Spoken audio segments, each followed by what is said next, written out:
Shalom,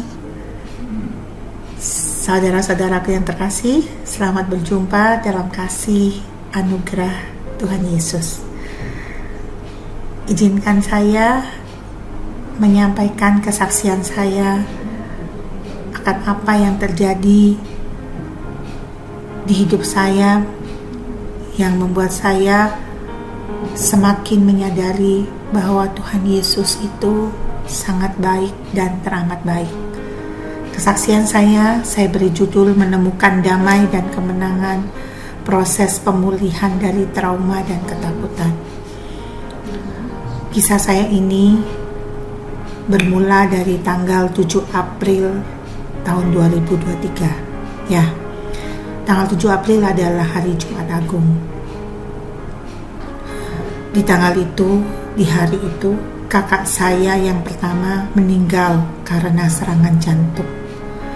Dan itu membawa saya kembali ke kejadian 3 tahun lalu, di mana suami saya juga meninggal dengan cara yang hampir sama, yaitu serangan jantung di dalam mobil. Keduanya sama-sama ketika kami sedang mau pergi liburan. Perbedaannya hanyalah saat ini adalah kakak saya sendiri yang mengendarai mobil. Kakak saya mengalami serangan saat sedang mengemudi di jalan tol. Dan kami sekeluarga ada di dalam mobil itu. Tuhan benar-benar menunjukkan kasih-Nya kepada kami melalui 3 hal. Saat serangan terjadi, kakak saya tidak menekan gas. Mobil memang masih berjalan, tetapi bisa dihentikan dengan menggunakan rem tangan, persis sebelum menabrak pembatas jalan. Kejadian itu terjadi dekat dengan exit tol Lawang, sehingga kami bisa keluar dengan mudah. Dan yang ketiga, tidak ada kendaraan di sekitar kami, sehingga kami tidak ditabrak saat mobil kehilangan kendali. Dan kami dapat berhenti tanpa menabrak apapun. Kami sekeluarga termasuk saya, 2 anak saya, mbak saya, istri kakak saya, dan 2 anaknya semuanya selamat. Tuhan Yesus benar-benar menolong kita sampai bisa selamat, tidak kurang satu apapun, padahal itu terjadi di jalan tol. Dan tidak ada semuanya selamat tanpa luka. Namun, kejadian itu membawa trauma dan ketakutan bagi saya. Saya merasa apa yang menimpa kakak saya akan terjadi pada diri saya juga.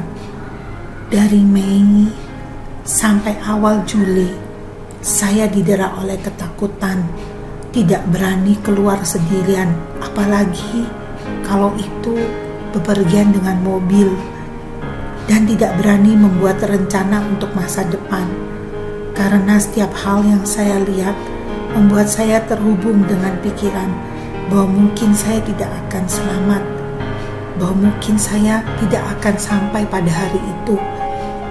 Saya menyadari akar ketakutan ini adalah pikiran negatif dan overthinking.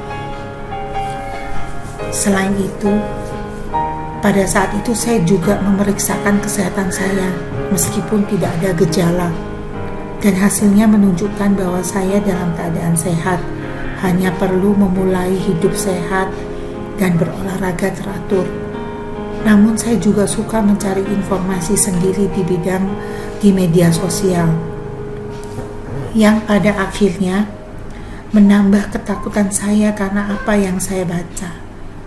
Semua itu datang dari iblis, si raja dusta, yang lewat pikiran negatif itu mencuri damai sejahtera dan sukacita dari Tuhan.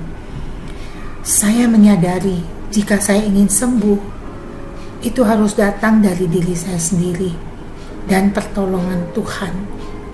Sejak saat itu saya mulai berdoa, memperkatakan iman saya, membaca firman Tuhan, dan menonton acara-acara seperti Worship with William dan saat teduh bersama Pastor Philip Mantova.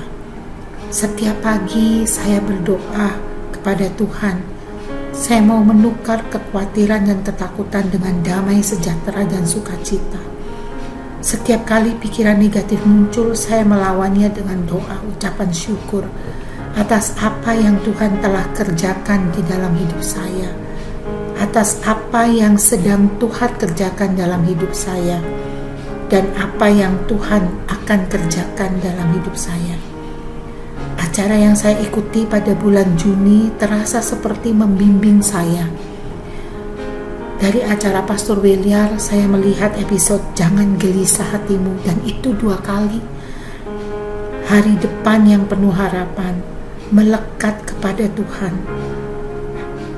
Dan dari acara Saat Teduh bersama Pastor Philip, di episode Iman untuk Menerima Mujizat, dan dengar dengan hati-hati jebakan emosi, memenuhi rumahku dengan hadirat Tuhan. Itu saya imani, saya percaya, dan saya lakukan.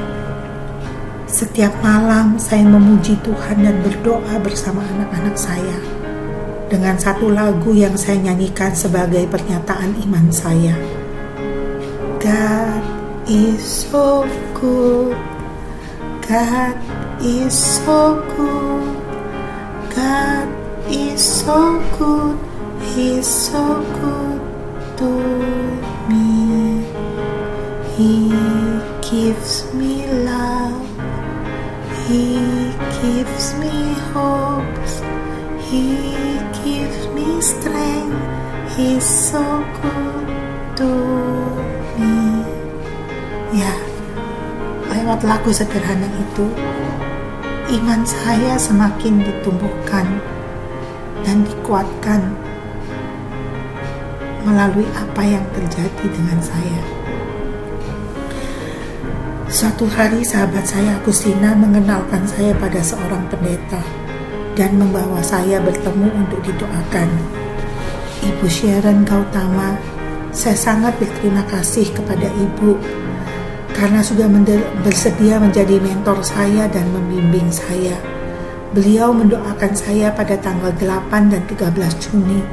Pada pertemuan kedua, beliau meminta saya untuk mengingat atau memvisualisasikan kembali kejadian tanggal 7 April 2023. Pada saat saya berada dalam mobil, beliau meminta saya untuk melihat bahwa ketika Tuhan melindungi kami dari kecelakaan mobil yang kehilangan kendali, Tuhan ada di sana. Saya diminta untuk berdoa dan menceritakan di mana saya melihat Tuhan di mobil itu. Ketika saya berdoa, saya melihat Tuhan Yesus berdiri di antara mobil kami dan pembatas jalan tol, menghalangi mobil kami. Ibu Sharon juga mendapat penglihatan yang sama dengan apa yang saya sampaikan. Beliau mengundang saya untuk beribadah di gerejanya dalam rangka memperingati Hari Ayah pada tanggal 18 Juni 2023. Dan karena anak-anak saya sudah tidak mempunyai ayah, dia membawa anak-anak saya untuk didakwakan oleh suaminya, Pastor Raswan. Mereka sangat baik karena pada saat yang saya sulit seperti itu, mereka membuka pelukan mereka untuk mendoakan saya. Terima kasih Pastor Raswan dan Ibu Sharon. Saya juga berusaha mencari komunitas dan bergabung dengan connecting group dari Gereja Morsaron di Kelapa Gading mulai tanggal 27 Juni. Saya juga berterima kasih untuk Cimaria dan Ko Joseph yang menerima saya untuk bersekutu bersama dalam kelompok mereka. Sejak kejadian itu, sebelum beribadah, saya selalu berdoa meminta Tuhan untuk mempersiapkan saya. Kebetulan, saya akan menerima perjamuan kudus beberapa hari kemudian, dan saya meminta Tuhan memberi tanda tentang janjinya melalui ayat yang akan saya terima di hosti keesokan harinya. Seperti bulan lalu tanggal 7 Mei, saya menerima ayat Amsal pasal 23 ayat 18. Tanggal 4 Juni Tuhan memberi saya dengan jelas waktu saya menerima perjamuan kudus. Ayat yang saya terima adalah sama 2 kali berturut-turut, yaitu Amsal pasal 23 ayat 18. Karena masa depan sungguh ada dan harapanmu tidak akan hilang.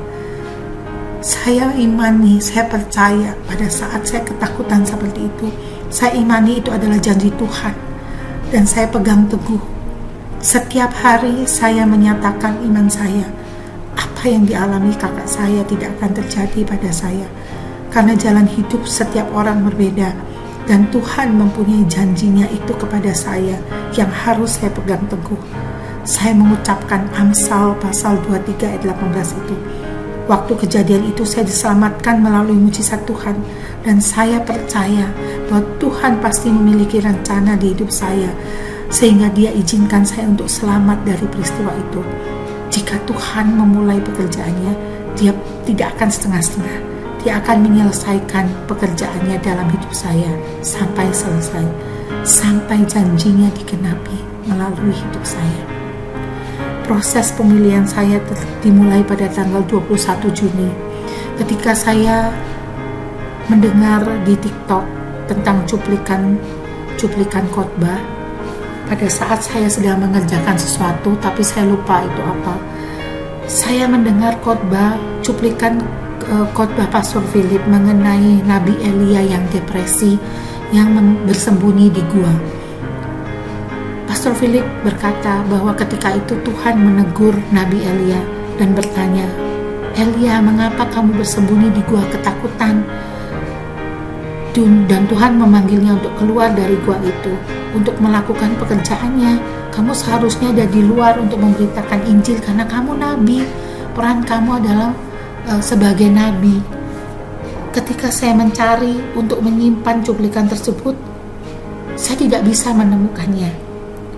Saya merasa itu adalah dari Tuhan yang Tuhan mau saya itu merenungkan tentang hal itu. Kemudian saya berdoa dan saya mendapatkan mungkin melalui kejadian yang saya alami ini, saya mendapatkan pencerahan mengenai apa sih yang sebenarnya Tuhan inginkan melalui pengalaman saya ini. Saya mendapatkan bahwa Tuhan menginginkan saya untuk yang pertama, menggantikan pikiran negatif dengan firman Tuhan setiap hari. Seperti yang disampaikan oleh Ibu Sharon, kalau pikiran kotor itu jika diisi dengan pikiran yang positif, yang bersih, maka pikiran kotor itu akan keluar habis. Yang kedua, saya harus keluar dari gua ketakutan seperti Elia yang ditegur oleh Tuhan, bahwa kita harus bekerja sesuai dengan peran dan bakat yang diberikan Tuhan kepada kita di kehidupan ini, yaitu untuk melayani orang-orang di sekitar kita. Jadi sesuai dengan peran saya, Tuhan mau sebagai seorang Kristen, saya menyebarkan kasih Tuhan melalui pelayanan saya. Sebagai pendidik Kristen, saya berbagi dengan murid dan sesama pendidik atas berkat atau bakat yang sudah Tuhan berikan sama saya. Yang ketiga, sebagai seorang ibu, mungkin Tuhan mau membimbing saya, membimbing anak-anak saya untuk lebih melekat kepada Tuhan dan bersandar kepadanya sejak mereka masih muda.